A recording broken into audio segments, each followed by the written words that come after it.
lesson 12. Starting in lesson 13, we're going to be working with measurements for 3 lessons. So I have a feeling this is just a quick little measurement review. So can you do me a favor and fill in these boxes? Now, how many feet is 12 inches? 1. 12 inches and 1 foot. So then how many feet would 24 inches be? Okay, keep going. See how many of these you can figure out. In block 1, they said, you should have your pencil in your hand, Hayden, and working. Don't mess up my recording, please. Okay? In block 1, they said, well, I can figure all of them out except the decimals. And I said, wait a minute. Isn't that just 2.5 feet? And they said, yeah. I'm talking about this one right here. And I said, well, how many inches is half of a foot? 6. So couldn't I just add 6 inches to this one? What do you think? So tell me what to write, boys and girls. We have these two. 36 inches? 3 what? 3 feet. 48 inches? 4 feet. 100 feet. 10 feet. I knew that. I totally knew that. Anything times 10 out of 0 to the end. I totally knew it. Okay, let's go over here. So this is a little bit backwards, isn't it? 1 foot equals blank inches. 12 inches. 2 feet equals? 24 inches. So basically we're just copying these down, aren't we? Yeah. Okay, so now 2.5 feet. 30. And you just added 6 inches? Good. 3 feet? 36 inches. 3.5 feet? 32. 42. 42 inches. So you're just adding like, yeah. 6, a half a foot, Claire. We just talked about it, okay? All right, 4 feet equals? 48 inches. 4.5 feet. 54 inches. 9 feet. You have to know your 12s. And 9.5 feet. It's 112. Good. Close enough. 27 feet. 2 feet. 324. How'd you do that? So I did 27 times 2, and then I went from there, and then I added my zeros at the end, and then I just did 270 plus. That's what we did in block 1. Okay, so here's what Jay did. He did 27 times 10. Okay, so that would be 270 inches. Okay, and then he just has to add 2 more feet, right? So what'd you add for 2 more feet, Jay? I just did 27 times 2. Okay, so you added 2 more 27s? Yeah. And let's see if that's the answer. 7 plus 5. Now, I have a tool we could use to check it with. Java. So what do I need to put on my calculator here? 27 times, 12. was Jay right? Yep, was. So now how many inches do I have to add to get 27.5? So it's 330. Good job. Okay, on the next page, this is where, listen carefully, this is where I want you to practice writing all your decimals. And I'll pull sticks so that you can write the answers. Where? No. On the board. So get busy. And if I pull your stick, you are not bringing your paper with you. Okay. All right, so on the next page,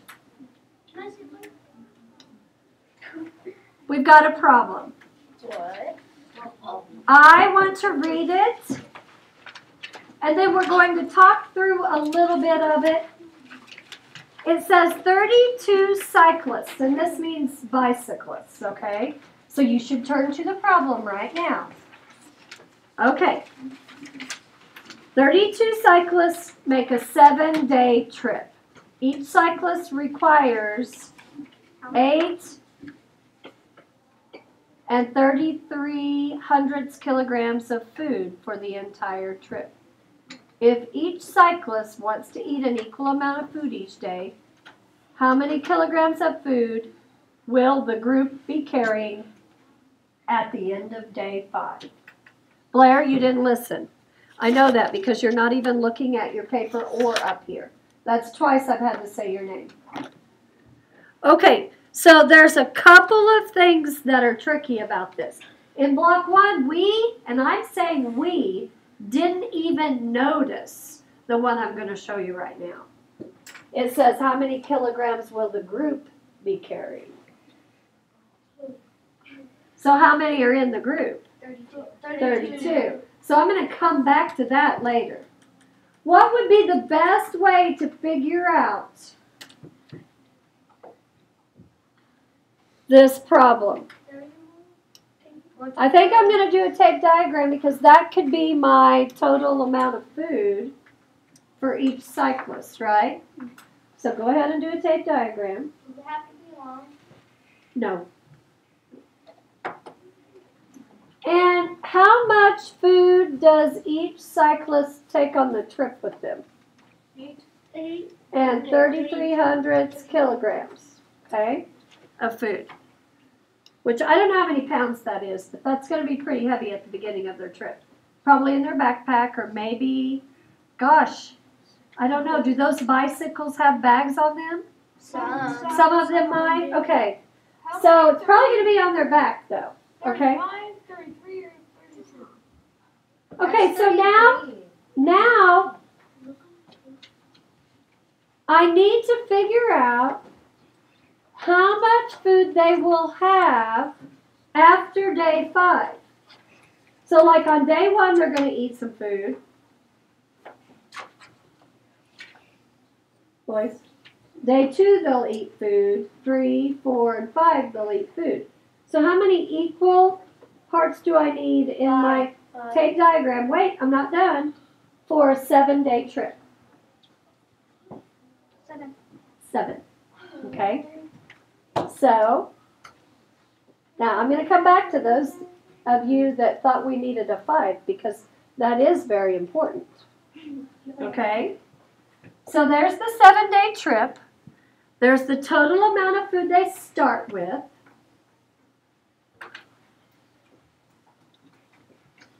This is day 1, don't you think? So day 1, 2, 3, 4, 5, 6, and 7. And it said at the end of day 5. So I'm going to put that at the end of day 5. How much food will the group be carrying? So there are several things we've got to do. You also have to figure out how many the people will do. You're right. That's the start. Let's start with that. 1 day. And I don't want to go to the whole group till the end. And the reason I don't want to do that is because I think I'm going to have to multiply by 32, and I don't want to do that till the end, do I? Otherwise, my numbers are going to be really big. And I want to keep my numbers small. So I've got to figure out 1 day, right? 1 day is what I have to figure out. What do I know? It's a 3. No. What do I know now to start with? I know 7 days, don't I? Okay. 7 days, I have 8 and 3,300 kilograms. That's what I know. But I've got to figure out 1 day. So what will I do to figure this out? Division. You're right. Division. And it's going to be what kind of division? Long division. Long division. So what number is my dividend? The number 8 and 3,300. Divided by 7? divided by 7. And that will give me how much per day. Who remembers what to do with that decimal? Take it out. Take it out. Are you sure? And write it over to the side. Pop it up. Oh. Now, here's what we're really doing. We're multiplying this times 100 to get it to the end. And then we're putting it back in by dividing it by 100.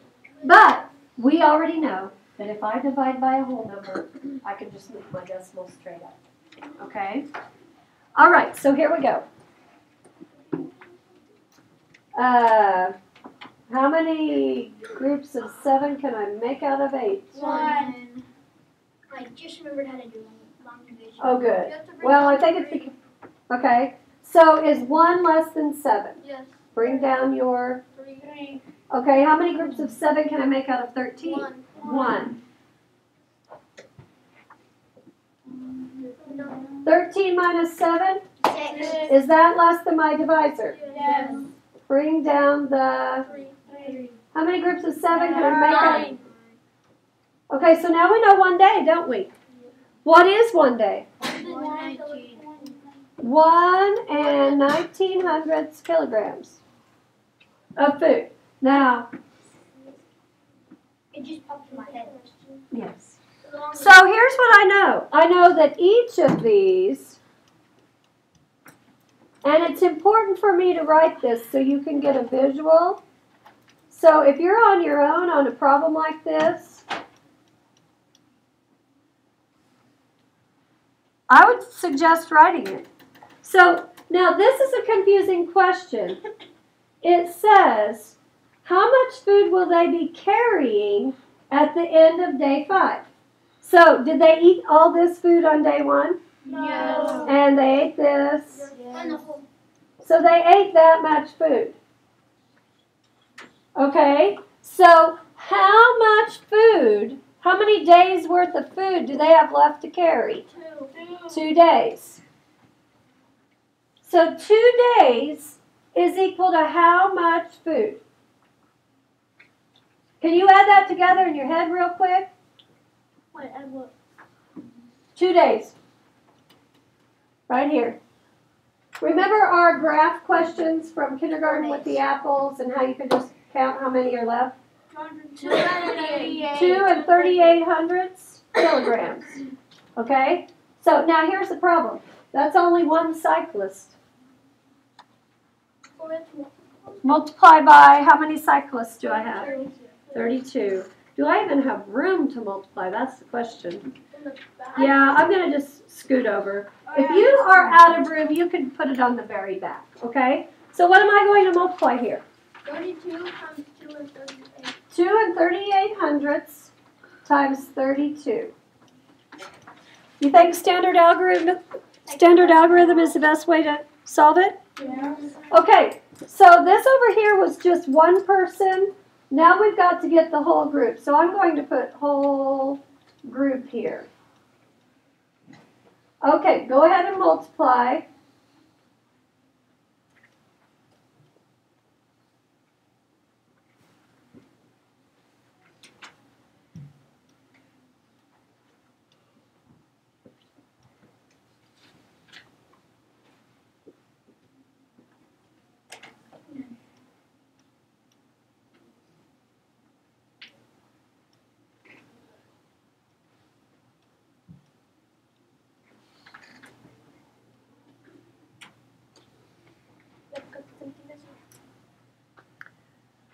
All right, so at the end of day 5, how much will the group be carrying?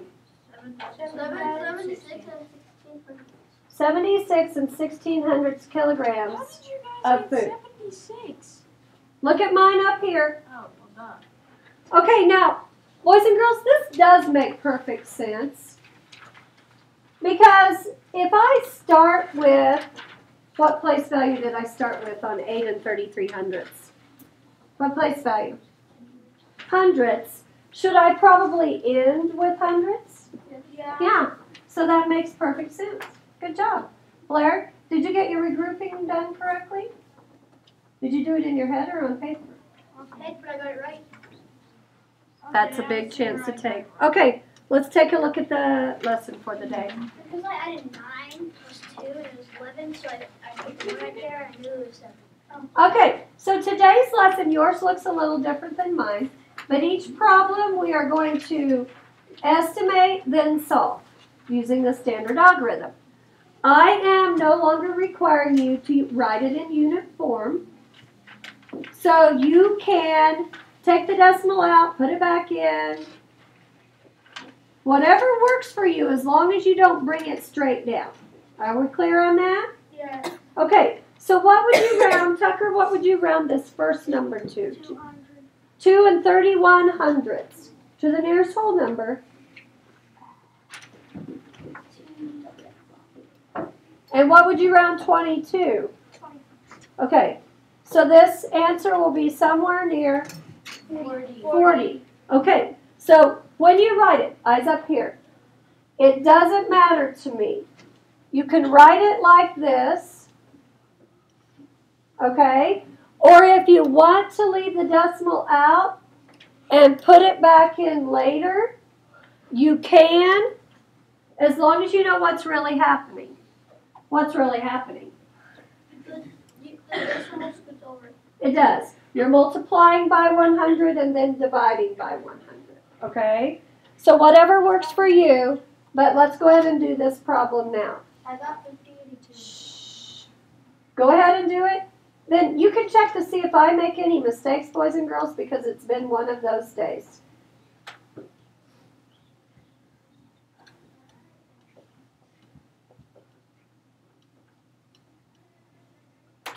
When you put the decimal back in, You got it. it's very important that you know what place value you started with. So here's one strategy. Are you watching? Yeah. You could underline it in the original number, or you could underline it in the standard algorithm.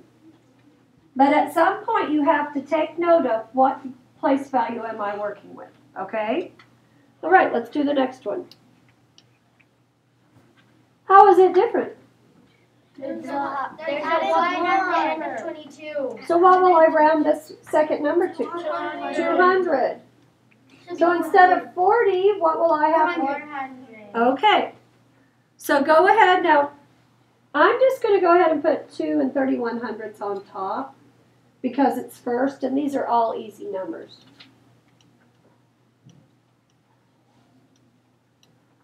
How many partial products will you have, boys and girls?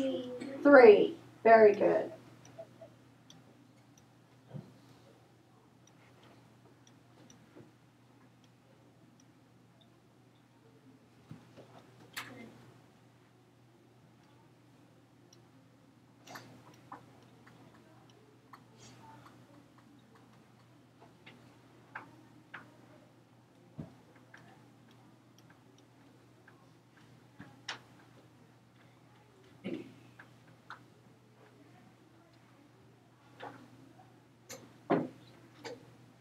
Check yours with mine.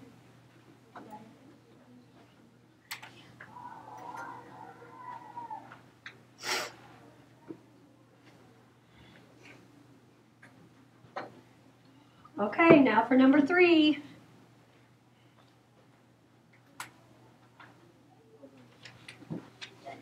I gotta clear mine out because I don't have enough room to write.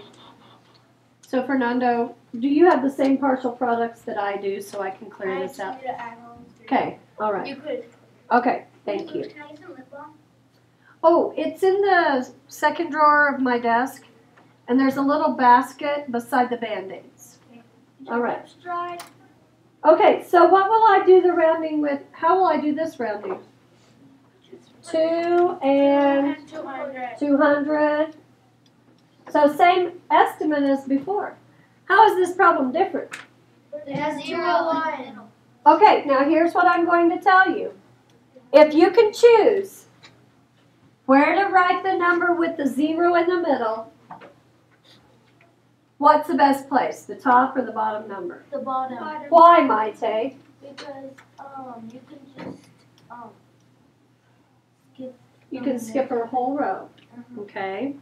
So if I know I'm going to skip a whole row, I've got to think about my zeros. Blair, are you listening? Yeah. I've got to think about my zeros. So if I'm skipping that second row, how many zeros do I have to write? 2. Okay. So all we're doing today is just reviewing what to do with zeros and then our estimating.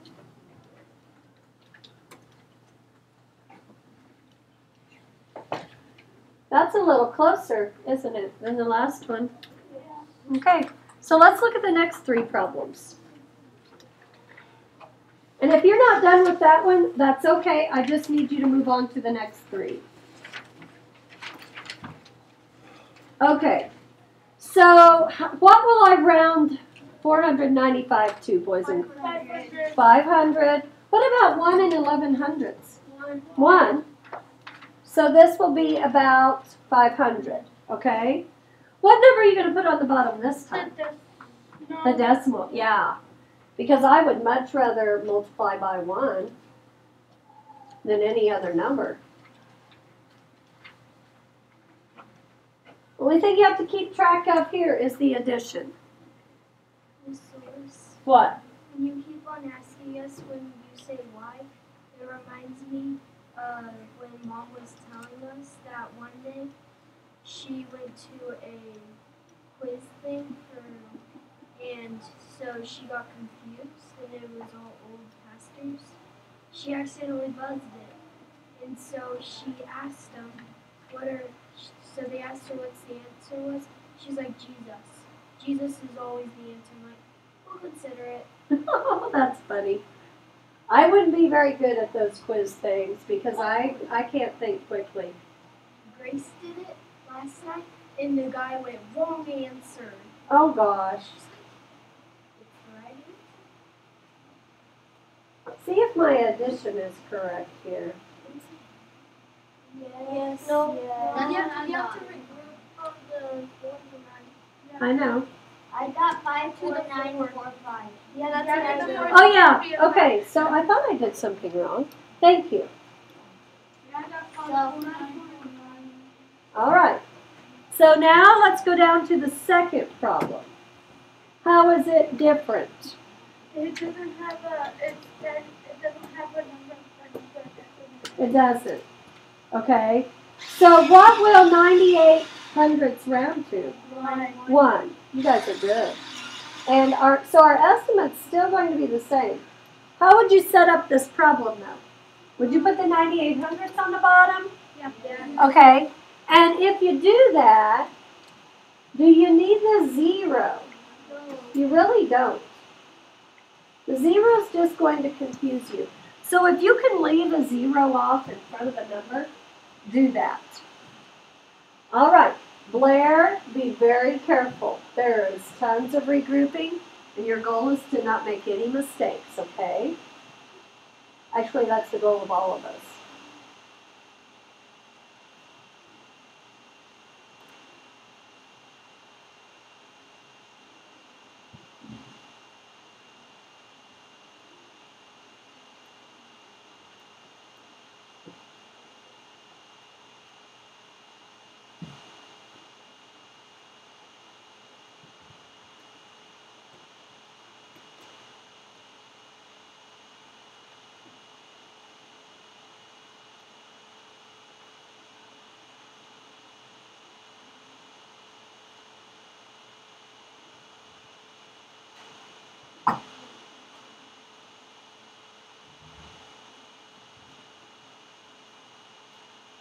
At the last problem.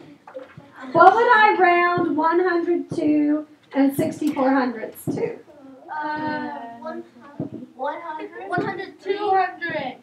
Okay, first of all, quit stomping. And somebody said 103, which would be the nearest whole number, correct? But that's not going to work, is it? So what should I make that 100? 100. 100. So the decimals always go on the bottom? No. 4 and 95 hundredths rounds to? 500. So this is going to be a 5 with how many zeros? 50,000. 4 zeros. Okay. On this one, Sadie, we have to put the 0 at the top. I said, if you have the choice, put it at the bottom. But we don't have the choice because the number with the most digits has to be at the top. Okay, so this is hard multiplication. I want to talk you through it, and the reason why is because the 0 on top caused a lot of problems yesterday when you were working with partners. Okay, so let's take a look at it. You just answer me. 4 times 5? 20. 6 times 5? 30. Plus 2? 32. 5 times 2? 10. Plus 3? 13. Here's how you write it. Are you watching? Where did you watch? I'm already done. That's good. Why don't I regroup the ones? Somebody Because remind me. there's a 5 times 0 and you just put the number there. If you got 5 times 0 and you're going to add 1 to it, what's your answer going to be anyway? 1. So 5 times 1 is 5. Second partial product. 9 times 4? 36. 36. 9 times 6? 54. Plus 3? 57. Good. 9 times 2? 18. Plus 5? 23. Do I regroup the 2? Yes. Nope. I just write it because the next number is a 0. And 9 times 1? 9. Okay, how many zeros? 2. Good. 4 times 4? 16. 4 times 6? 24. Plus 1? 25. 4 times 2? 8. Plus 2? 10. Do I regroup the 1? No. No. 4 times 1? 4. Okay, I'm just going to have to remember that my estimate is 50,000. Do we count?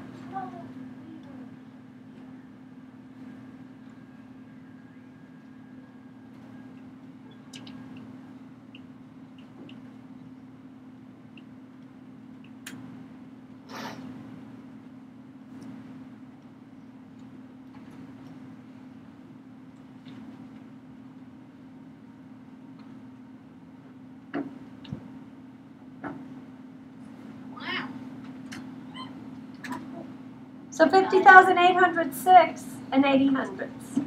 Pretty close. Okay, these last 3 I really like. So I need everyone to look at the last 3 no matter what right now. Okay?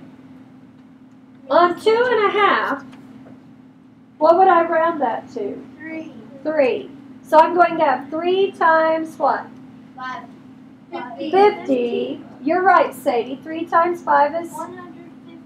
Okay, go ahead and do that problem.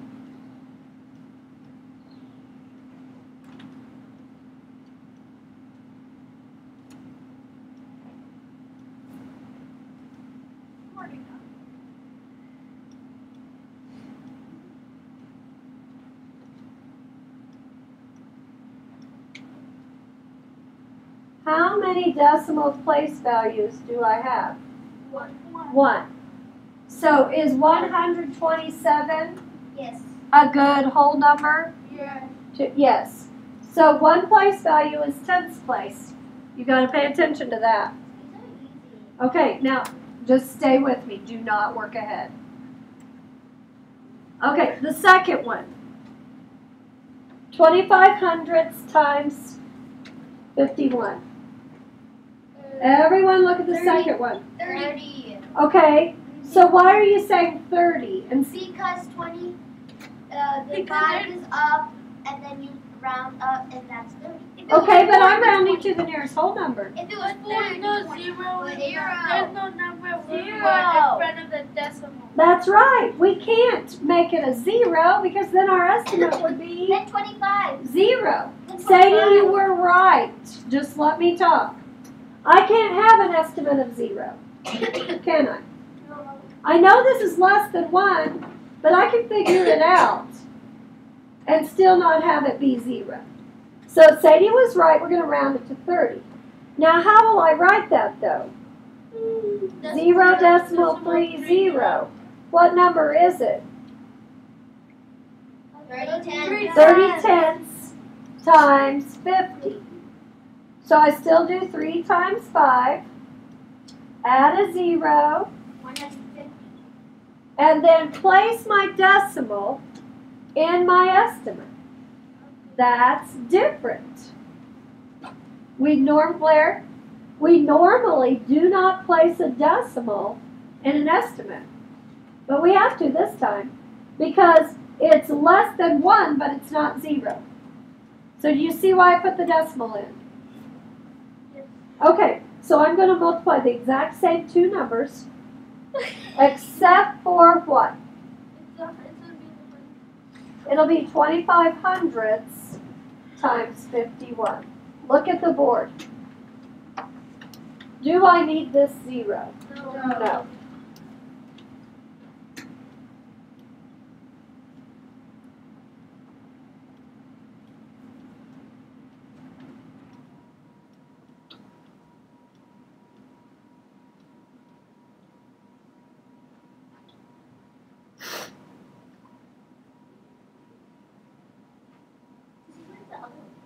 Daniel, do you agree with me on where I placed my decimal in that?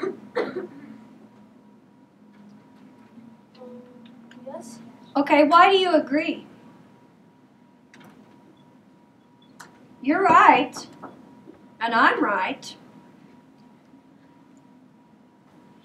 Here's what I don't want you to do. I don't want you to get confused with tenths place, or hundredths place, tenths place, and hundredths place, okay? So, the only logical place, if 15 is my estimate, I have to place the decimal there to make my whole number 12. Okay? Are you getting pretty good at just counting and putting the decimal in? Yeah. Okay. All right, let's do one more. 0.6. Now, he says 0.6. Yeah. I agree with him. It's a 1. I'm not going to make it a 1. Here's why. Because that's very close to a half. Correct? I could make it a half. But I think 6/10 makes more sense.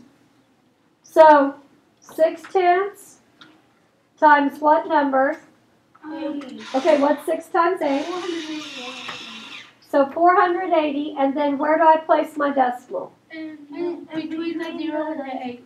So my answer will be about how many ones? 48. 48. Okay. So is this how you want to do this one? No. Yes. Why not? There's a 0. So you can put it out. Well, first of all, we're going to talk nicely to each other, but can't I just erase it? Because it's in the front. Now, when the 0's in the middle, was that Julian that answered me or Jay? I agree with him. I always want to put it on the bottom. But since this 0's in front, it doesn't matter where we put the number, okay? All right, so check it, see if you get about 48.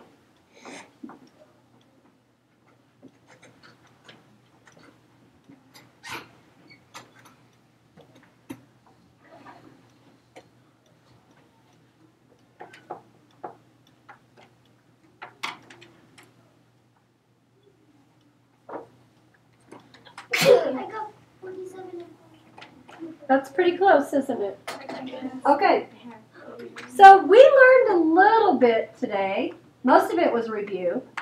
But we did learn how to round a number that is less than 1 so that we have a closer estimate.